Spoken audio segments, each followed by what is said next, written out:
Ayan na. So, dito na kami sa Manila Paddle Club. Pre-workout muna. Coffee and then ito, kumakain eh. Lupit. Ayan, pre-workout meal. May tinatagong talent. May tinatagong ulam. Supposedly, di ba? Pre-workout meal, mga siguro 1 hour, 2 hours before. Ito, malupit. 30 seconds before workout. Kumakain. Munchies! Yung workout namin today will be legs. Ito yung pinakauna naming legs workout. Nasabay-sabay kami tatlo. Let's go. Okay. Unang workout for pinakaunang workout sa legs namin, pinakaunang collab namin sa legs. Hindi talaga kami nagle-legs eh. Hindi kami nagle-legs. Ba't kami magle-legs? Yung workout namin, PPS, push-pull skip. Yeah. Push-pull. Gagawin mo talaga, papalaki mo yung upper body mo para pag bumigat yung upper body mo, habang naglalakad ka, nagde-develop yung legs mo. Yes, ganun lang yun. Uy, joke lang yan ha.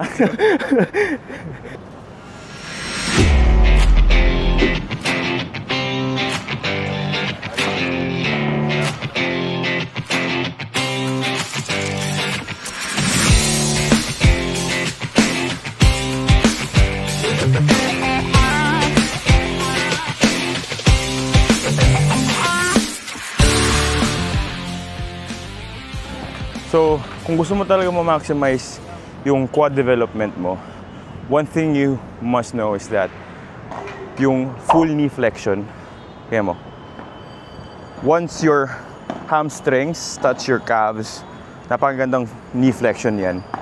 Tapos, activated talaga yung muscle fibers ng quads mo to its fullest extent. Minsan kasi yung iba, hindi nila kinukompleto talaga yung full range of motion.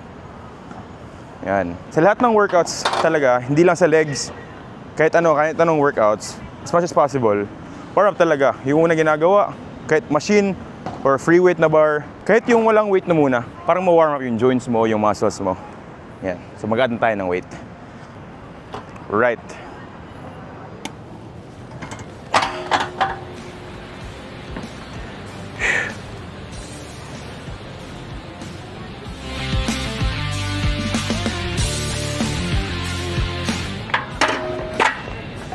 So, sa warm-up nyo, you don't really have to go really high reps.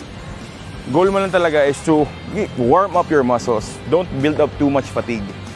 Kasi maapektuhan yung top set mo or working set mo. Yan. Hanap na yung ibang plates.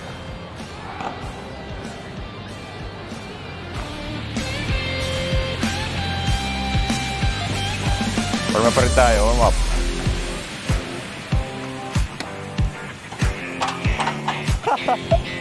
Nakatingkad na ako, gag. Paano to? Sige. 2, 3, up. So, ito yung example na magandang exercise. Kasi, tingnan nyo, yung main focus talaga is quads. That is the reason why, kung gusto mo talaga ma-maximize hypertrophy, kung merong machines, gamitin mo yung machines. Kasi, stability-wise, stability-wise, gagawin mo na lang talaga is go up, go down. Alright, so first working set natin, 8 times 25 kilos. Sabi nga ni Jiro, yung mga series na comment, buhatin mo buong pamilya mo. Yung mga bashers, di ba? So gagawin natin dito, 2 sets lang to failure, 6 to 8 reps. Guidelines lang yun. At least 6, maximum 8 reps.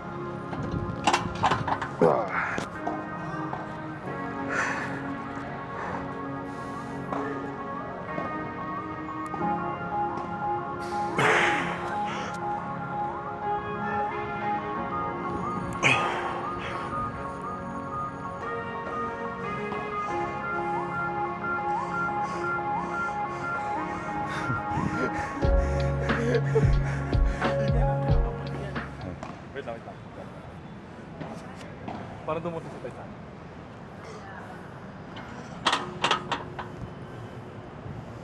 Ay! Mali yan, men. Mali. Ito. Ito gagawin mo. Tama. Ito yung tamang spot. Spot ng mga malalakas. Wee! Wee!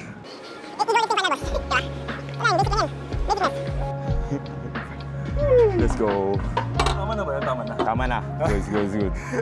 Ganun yung tamang way para gamitin itong machine na to. Hindi kasi max out na eh. Ito guys, nauuhaw kasi kami. Diba? Yan mo. Tapos na kami sa first set. Yan. Nauuhaw kami. So, bibili kami ng maiinom. Ito yung dinidisplay nila sa Manila Padel Club. Yan. Solid men. Heineken. Yun. Yung mga kasama namin doon, yung gusto tubig, Heineken. High protein ata yung Heineken na dito eh. Set na kami, last set.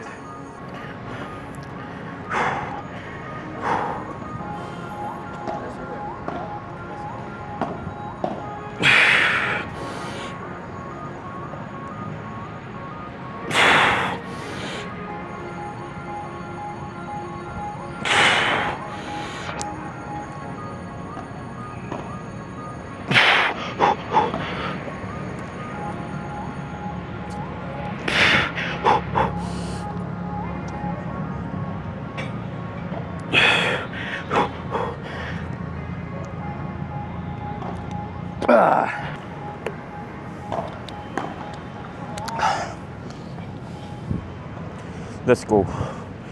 Si Giro guys, sa mga hindi nakakaalam, malakas talaga mag-legs. Malaki din yung legs kasi dati powerlifter to eh. Kaya malaki talaga yung quads niya. Simple na talaga eh. Gusto mo mag-build ng muscle kahit anong part ng katawan mo, kailangan mo lang talaga lumakas. Exactly. Hindi sa low reps, high reps, ganun. Kailangan mo lang lumakas. Kahit low reps, kahit high reps ka, kailangan mo lang lumakas. Kasi di ba yung parang yung meta ngayon, yung mga low reps ganyan. Kinukurik nga, but 3 reps lang. Oo, mga ganun. They both work. Yung low reps, high reps.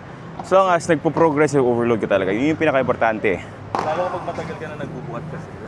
Lahat na try mo na eh. Na-try mo na. Siyempre, katawan mo yun eh. Sino mas unahin mo, yung kliyente mo, yung katawan mo? Yung katawan mo muna, di ba? Top. Katulad ko, parang ako.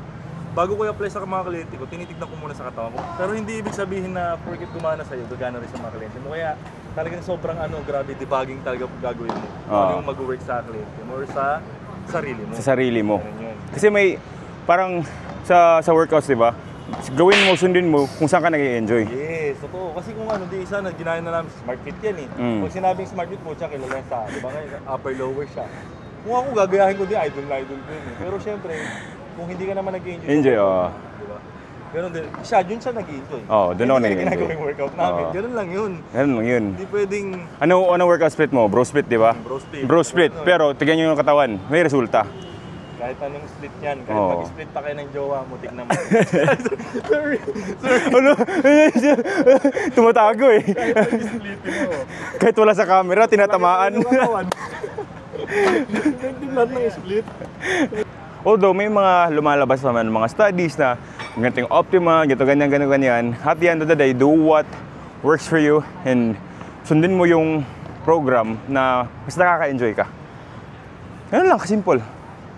Fitness is simple, but it's not easy. Yes. Ganun yan. Consistency is the key and heartbrokenness is the key. Hindi umiimik yung isa. Leg extensions naman kami. Dito. Solo namin yung Manila Padel Club, guys. Tingnan nyo. Yan. So, yung main focus nitong leg extensions is para ma-build yung teardrop. Teardrop ng quads mo. Eto. Diba? Itong part na to. Teardrop.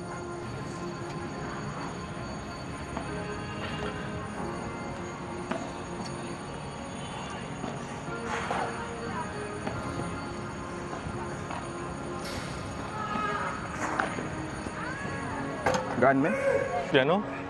Hindi legit, no? Pag sinaksakan to ng steroids talaga. Hindi yung pag gagawin siya athlete ng Pilipinas, yung grabe. Dirty. Cute legs. Cute lang. Yung story kasi dati, kung bakit napaka-ayaw ko mag-legs. Kasi bakal gym, bihira yung machines. Free weights, squash na talaga. Etong ano ko, yung heels ko, dito banda, ang ankle, yung mobility, sobrang pangit.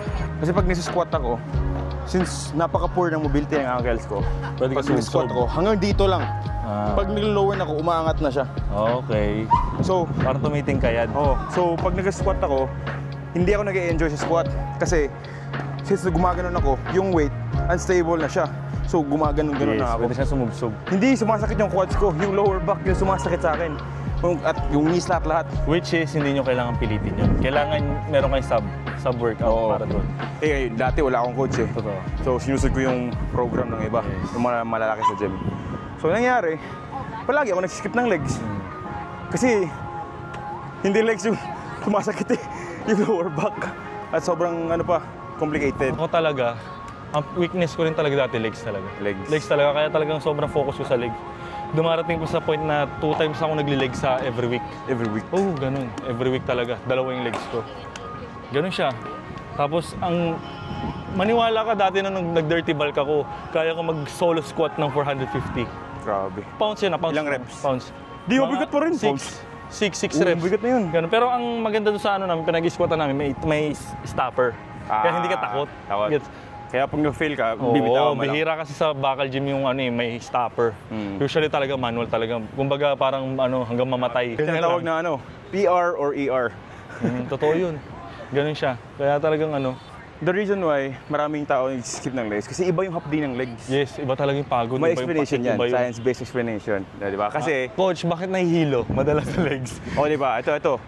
Bakit usually pag nala-legs nahihilo ko? Diba compared kung upper? Oo, kung upper. Kahit sobrang bigat, Yeah. kahit sobrang to failure na, ganun. Hindi siya parehas sa yung hilo compared sa Legs, fini-failure mo ng legs. Ito kasi yan.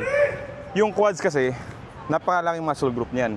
And kapag pinapump mo isang muscle group, ginagawa ng katawan mo, ng muscles mo, is diba nagta-tighten siya. So ginagawa kasi, since nilalagyan mo ng pressure ng external work, yung muscle fibers na yun, yung katawan mo magsasend ng signal na isosupport yung muscle na ginagamit mo para hindi ka ma-injured. So ginagawa niya is nagpapump siya ng blood dun. Yung blood natin, nagkikarry ng oxygen. Para ma-sustain yung work na ginagawa mo, nagpapump siya ng dugo dun, so nagko-consume siya ng oxygen. And since malaki ito ng muscle group, it takes more oxygen, kaya mas hinihingal ka. Medyo mas nahihirapan huminga. Kaya nahihirapan ka huminga. Pansinin mo, pag to failure yung chest, pagkatapos parang kung hinga, okay ka na. Okay na. Pero yung legs, pagkatapos mo ng heavy squat, oh yeah, sure. Sige po. Ako pala yung picture. Dito guys, pag dito ka nag-workout, pag-ready ka na mga siguro 500 English words sa vocabulariness mo. Sample. Excuse me, can you take a picture of us? Yes, sure. Oh, Ilan na yun? Yes, sure. 7 lang. 7. Ngayon 7 lang meron pa akong 7. 500 minus 7. Ay, pati yun lang naman eh. Wait lang. Meron pa akong 400 ilan. Sige nga, alam nyo ba? Ay, hindi rin nila alam. Wala, hindi nila. Mahina sa matang mga to. gusto man nila ako sumagot. Hindi nalaman nyo pag sinabi ko. Kaya alam, dapat kayo. Dapat na-challenge kayo. Oo, mali eh. Hindi ko pwede sagutin, matututo kayo. 493. 493. So ayun, sinabi niya na wala nang thrill. Tapos tayo dito, hamstrings tayo next.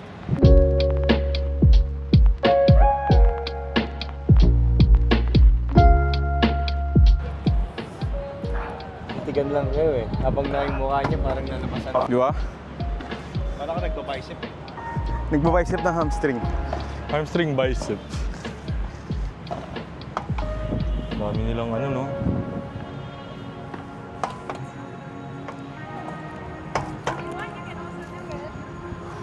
Scram, bro. Grabe, ang dami nilang bang English, no? Yeah, absolutely. What do you think about this, bro? What's your thoughts? What's your thoughts on this gym, bro? Oh my goodness, this kind of gym, bro, is very good. My thought is that this gym, it's too chill, man. Chill, yes, because Yeah, I like the environment of the wind is I like the gym evaporating here that into have the buildings. different characters Yes, like yes, power yes. lifters, ego lifters, And This seaweed one is lifters. just full of And English speaking, man. seaweed lifters. Yeah, full of seaweeds here. Yes. It's like in the But ocean. seaweed is is healthy.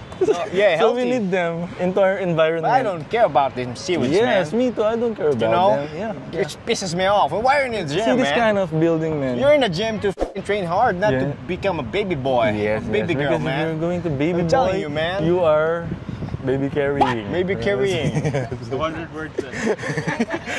Oh my goodness, the English Oh is my very- goodness. I have But 200 what are only. your thoughts in this gym? My thoughts is I have 200 English left. Man, Man, it's so cold here, man. I can't feel the workout. You can feel because I you can feel. I only feel my balls, man. You feel the balls. Oh, Oh wait, why does your have an accent? Because I'm a southern boy. Southern boy. I grew up in Texas, man. actually, about the accent. Who are you? Who are you? What accent is that? What state? Accenture. Call center. Accenture. Free ads. Sponsored. Free ads. Free ads. Accenture. Free ads. Sabi sa dito. Kade. That is overtrained, man. Overtrained. Overtrained. Genetics. Whee! So, guys, here is the science-based 90 degrees conservation of energy solar thermometer. Okay? Gusto nyo mag-conserve ng energy, papasa ng plates. Kaya ito gawin nyo, science-based. 90 degrees yung plate. Dapat yung sasalo ng weight, science-based din. Kaya nyo, di ba? Science-based yan. Tutulak nyo lang, is konting velocity of the gravity. Oh, di ba? Yan lang. Work smarter, not harder.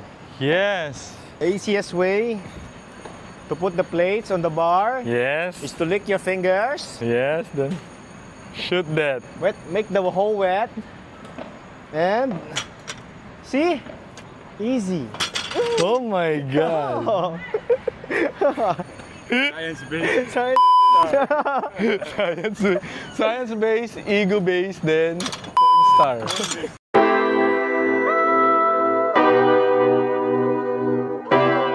Kapag nag-ano kayo, like squats or deadlifts, as much as possible, yung flat talaga, medyas, nakapaa, or yung Pero, ito, hindi. hard sole flat talaga. Oh. Pero sa akin, for example, sa mga high-end gym, hindi ko nire-recommend din yung nakamedyas. Kasi madulas. Madulas. Depende sa ano. Pwede kayong madisgrasya. Pero kung yung may Pero mat na kung ganito, yung mat na ganito, Oo. yung medyo hindi rough. siya madulas. Okay, pwede yan. Pero kapag madulas, no. Kasi nangyayari, kapag nagde-deadlift ka or nag-squat ka, tapos yung gagamitin mo, yung makapal yung cushion, yan minsan yung mga ganung sapatos, di ba, elevated pa. Yeah. Sobrang kapal dito. Not-balance. Ang nangyayari dyan, nasa-strain yung ankle mo kasi nag-stabilize siya eh. So wait. So, kung yung gamit ng sapatos, tapos magle-leg day ka, magpaa ka na lang. Medyas. Or, bari mo yung medyas mo. Or, better yet, gamitin mo yung sapatos na flat and hard sole. The more you know.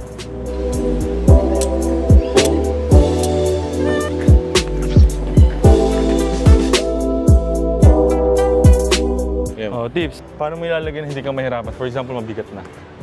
Kuha kayo na ito, di ba? Yon. Yan. Yung maliit na plate. Malit na plate din, patong nyo ganyan. Yan. Pag pinatong nyo ng ganyan, pasok nyo ngayon.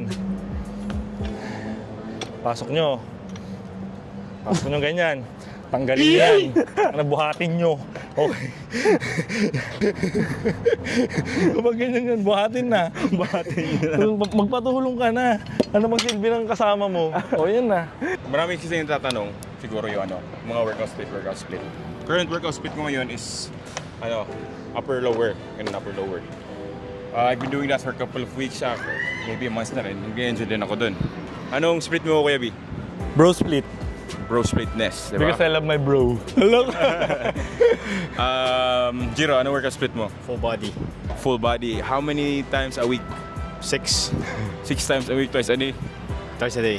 Seryoso yun Twice a day? Seryoso yun. So, paano mo sinastructure yun? Hindi. Sa umaga, kasi malalaman nila yung program ko eh. Ayun lang. Okay. Secret pala yun. Kailangan. Pero Gusto nyo makuha yung program, Mag-enroll ka. enroll ka sa kanya. basically, morning compounds sa gabi, isolations. Kaya yung mga weak points sa hapon yun. Kaninang umaga, anong workout mo? Pero focus sa legs. Focus sa legs. Focus sa legs. Iba kami ng program, guys. Kung gusto nyo ma-maximize yung heavy pulling movements nyo, Napaka-game changer nito. Especially kung sobrang weak ng grip mo. Especially pag RDL, ganun. Kaya mong magbuhat ng mabigat talaga. Kasi multiple muscles work. Oo, kaya ng back, ng legs mo, lahat-lahat. And minsan, nagiging limiting factor yung grip mo. So, these can come in handy.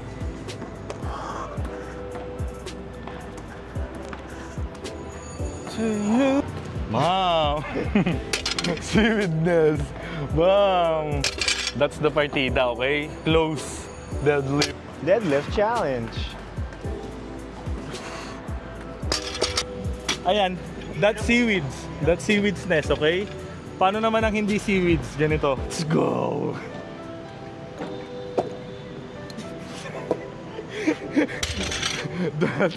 That's the way how you put the plates in the bar.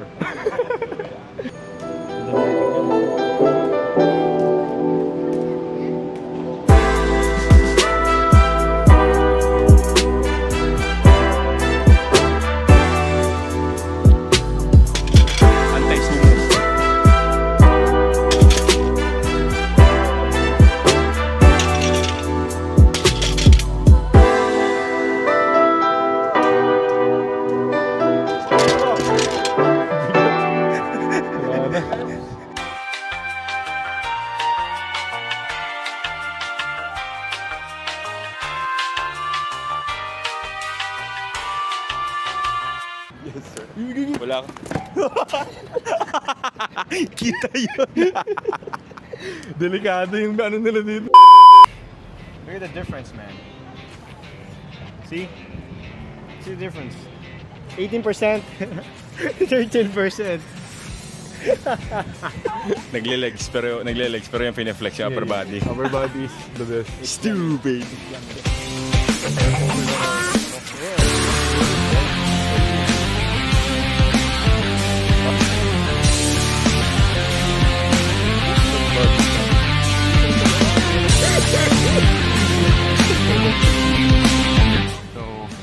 So far, ito, para sa mga gustong mag-try dito, rate niyo yung Paddle Club from 1 to 10. For me, I think working out here will be better if it's afternoon because I like the sun, you know. The reason why it's the reason why it doesn't have a roof is because you're supposed to work out here in the afternoon so that you get the vitamin D as well, right? But the workout here in the evening is so cold, so I'm gonna rate this for maybe 7 out of 10. Yeah. Pero kung mainit. The equipments are good. I saw one accident earlier. One accident, replay, 3, 2, 1, Replay. Wala ka. Yeah, that's minus point. Safety hazard. Safety hazard, right? If he's a weak guy, he won't be healthy. Right? He will die. Will fucking injured. That kind of ano. How about you? Hindi. Ang dami sinabi. Ano yung rating? Rating lang hiningi ko eh. 7.5 out of 10. 7.5 out of 10. Ito, Gabi. For me, since I'm a Bacal Gym 30 words growers, As soon as I am Bacal Gym growers. 30 English words for left. me, is 9. 9. Yes, I really appreciate the area, the view. The air conditioning. Yes, the air conditioning and the buildings and the evaporating system, the wind. Okay. So what's the number? Tapos yung maganda dito, ito, nakakadala ka ng pet show, di ba? Pahira lang. Hindi, which is Dahil mo yung Yeah, aso mo, my dahil mo yung pet with pusa. me too, man. which is kakaiba. Okay, sobrang kakaiba ng gym. Kasi open area siya, which is bihira. Bihira kang makita ng ganitong klase ng gym. Kaya sa akin, since siguro first time ko Outdoor gym. Oo, 9 talaga sa akin. 9? Oo, na-appreciate ko That talaga. was very highness. Highness. Ako naman, siguro, yung ano lang, yung maintenance lang, hindi na siya, nung unang open dito, solid talaga. Siguro I'd rate this gym, ganun din, 9 out of 10. Pero, since hindi na masyadong, for example, ito, ayun, This one, yan, parang wala man lang maintenance. 500 per This thing, session. 500. My solution for this is to do the RP style. The RP style of Jim Depot. Yeah, Jim Depot. Put some plastic shit in. Hindi yan plastic, leather. Leather. Hindi. Hindi, yung pang cover. The point of Giro is they need to cover the plastic over diba? it. RP style. Even there's a raining, there's a storm, there's a hurricane, survive. The survival of the equipment is longerness. So yun lang, parang at least man 500 yung session dito, at least man lang parang nire-repair nila yung yung mga bagay-bagay dito. So siguro mga I'd pay mga What 8, solid 8. Solid 8. how about what do you think the price should be based upon your experience? Yung din, yung location din BGC din. Yung nila, yung target market nila is mga premium clients din talaga. Yes, tsaka talagang mga, kumbaga, kahit din naman ikaw artista ka syempre or malapit ka lang dito, hindi ka naman na ma-artist sa mga ganitong klase ng Tsaka ang pinaka dito is parang private siya, parang hindi kayo mag-aagawan, tsaka bihira yung masyadong kasi yung crowded talaga. Yes. Yun, isa rin naman yun Kasi kapag crowded, ibig sabihin mura. Okay? Mura din, maganda din. Syempre, bukod dun, walang ka-art-art yung mga tao. So yun yung binabayaran mo dito talaga is yung privacy. Exclusivity. Tama. Exclusivity. Pero kung gusto nyo matry, try nyo dito, 500. Dati, dito, free for the first time. Kung gusto nyo pumunta dito, I highly suggest siguro mga 4 or 5 p.m. mag-workout kayo. Maganda yung lighting, natural lighting. Tsaka hindi mainit. Mainit. Kasi kung mainit. Ako Kung na ikaw yun. si Kipi man, yun, pwede yun. So guys? Solar Boys. So guys? That's what our leg day for today. So again, this is Smart Kifi. Ni B. signing out. See you next time.